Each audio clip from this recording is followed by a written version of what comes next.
근데 선생님, 이 당뇨는 왜 이렇게 관리가 힘듭니까? 당뇨 관리가 어려운 까닭은 우리가 먹고 싶은 걸 못 먹는 질병이기 때문에 더 관리가 어렵습니다. 본능으로 당기는 거니까요, 예. 식욕이. 어떻게 먹느냐가 즉 혈당이 올라가는 정도가 달라지기 때문에 네. 식습관에 가장 큰 영향을 받습니다. 네. 당뇨 환자들은 평소에 좋아하던 뭐 떡이라든지 빵, 과자 이런 군것질들은 다 끊어야 되고요.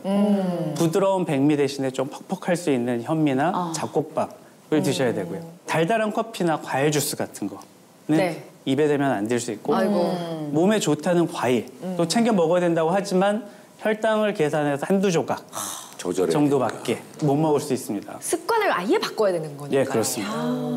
그런 괴로움이 본인 한 사람뿐만 아니라 그 가족 전체에도 영향을 줄 수가 있습니다. 이게 뭐 밥을 따로 해줄 수도 없고요. 그렇죠. 온 식구들이 같이 먹어야 되는데 근데 본인은 그 밥상에서 조절해서 먹을 것만 먹어야 되는 거군요. 그래야 되는데 그게 어려우니까 눈치 보여가지고 과일도 같이 못 먹을 거 아니야. 보통 설날 아침에 다들 모여서 떡국 한 그릇씩 먹는데 네. 이 한 사람 때문에 떡국을 못 먹는 경우도 있습니다.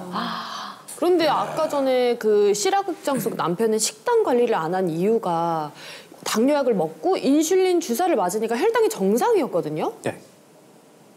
그런데 왜 합병증이 왔을까요? 그러게. 처음에 당뇨를 진단을 받고 뭐 약을 먹고 하면 초반에는 조절이 되니까 난 괜찮아 하고 안심하는 거가 문제가 됩니다. 안심. 네. 아.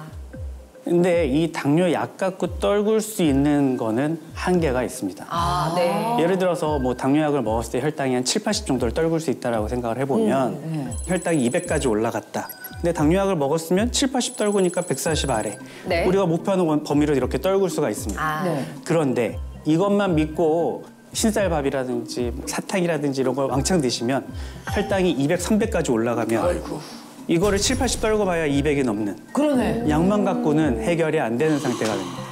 그러니까 약을 먹고 주사를 맞더라도 식단 관리를 안 하면 결국 혈당이 안 떨어져서 결국엔 합병증이 생길 수 있다 이런 얘기가 되는 거네. 예, 그렇죠.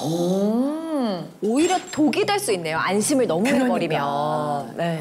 그러니까 저도 들으면서 막 찔리는 거예요. 왜요? 저 떡볶이, 뭐 마라탕, 피자, 그리고 참 좋아하지. 케이크 이런 거 아주 달고 좋아하지. 자극적인 거 너무 좋아하는 사람 중에 한 명인데 표정이 아주 좋아요.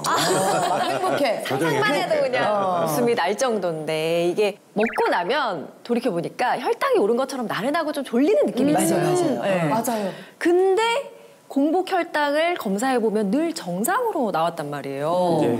그럼 이건 좀 괜찮은 건가요? 그런 분들이 많죠. 그리고 또 당뇨라고 진단받았지 않았기 때문에 혈당 관리를 더 소홀히 하는 거는 경우도 이제 더 위험하게 되는데 더 위험해요? 네. 당뇨 환자보다 더 위험한 게 숨은 당뇨 환자. 숨은 당뇨?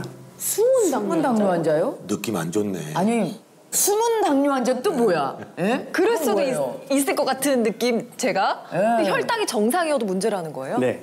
숨은 당뇨라는 거는 네. 공복 혈당은 정상이지만 네. 식후 혈당이 높았다가 그게 정상으로 안 떨어지는 경우 또는 공복 혈당이 조금 높은 거 이런 경우를 어떤 예비 당뇨 환자, 전당뇨라고 합니다. 네. 예비 당뇨 환자. 예. 당뇨의 가장 흔한 증상은 증상이 없답니다. 몸에 어떤 특별한 이상 신호를 보내지 않는 것 이런 것 때문에 잘 알지를 못하고 내 혈당 조절하는 게 정상이 아닌 거 말 그대로 숨은 당뇨 환자임에도 내가 그걸 모르고 살아가게 되는 거. 하긴 뭔가 전조 증상이 있으면은 달달한 것들을 좀 끊을 텐데 그렇지. 그러지도 못하는 거잖아요. 자극 증상 있으면 조심하게 되지. 아무래도. 뭔가 아프면 피하고 하는 것처럼 뭔가 이제 조심을 하게 될 텐데 그러지 않고 지내다가 나중에 이상 증세가 나타났을 때면 이미 당뇨가 상당히 진행된 상태이기 때문에 예전으로 다시 돌아가기가 어렵습니다. 실제로 우리나라에서 이제 30세 이상 10명 중에 4명 그리고 65세 이상 성인은 2명 중에 1명이 숨은 당뇨 환자에 해당되는 걸로 나타났는데 상당하네요. 네. 숨은 당뇨 환자는 짧게는 2년, 뭐 길게는 뭐 30년 정도까지도 안심하고 평소와 같은 생활을 계속하면서 그 혈당이 올라가는 것을 방치해서 합병증을 키우게 된다고 되고요.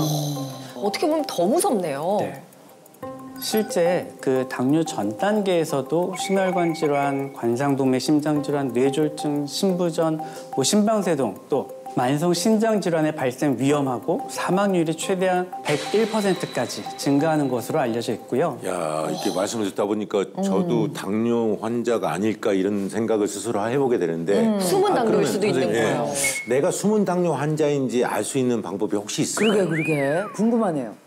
먼저 당뇨가 진단이 되는데 혈당이 높아졌을 때 대표적인 증상이 네. 3다 증상이라고 합니다. 당뇨, 다음, 다식 이 세 가지를 꼽는데 아하. 당뇨가 생겨서 이제 혈당이 올라가게 되면 이 피 속에서 남아도는 포도당이 소변으로 빠져나가게 됩니다. 네. 근데 나가면서 물을 끌고 나가기 때문에 소변량이 많아집니다. 네. 그래서 이제 당뇨가 생기는 거고요.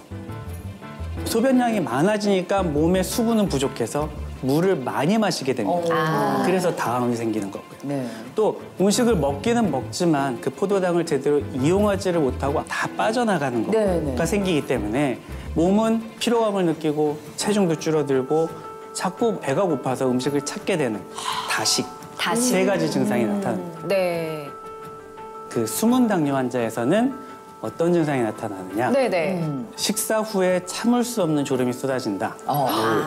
주름. 예. 식사 후에 집중력과 판단력이 흐려진다. 이것도 예. 그리고 식사 후에 금세 허기와 갈증을 느낀다.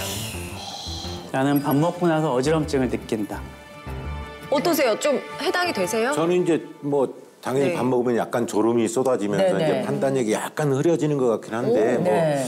뭐 배가 뭐 늘 고프거나 그러지는 않고요. 저도 하나 정도. 저는 졸려요. 졸린다. 네. 아. 근데 그게 나쁘지 않아. 네. 나한테 졸린 게. 기분이 좋죠. 네, 기분이 좋아. 아우 먹고 나서 이게 이 맛이지. 먹고 나서 나른한 거. 그랬는데 이게 안 좋은 거구나. 그러니까요. 저도 나른해지고 네. 좀 판단력 흐려지는 건데 아, 저 또한 두 이걸 약간 가지? 즐겨요. 그래서 밥 먹고 이렇게 약간 나른한 게 기분이 좋잖아요. 네. 밥 먹은 뒤에 돈을 빌리면 잘 빌릴 수 있어. 기분이 좋아진다. 들켰다. 그러면 저희도 어떻게 보면 숨은 당뇨 환자일 수도 예. 있겠네요. 이런 증상이 있을 때면 더 조심하고 하셔야 되는 거고요.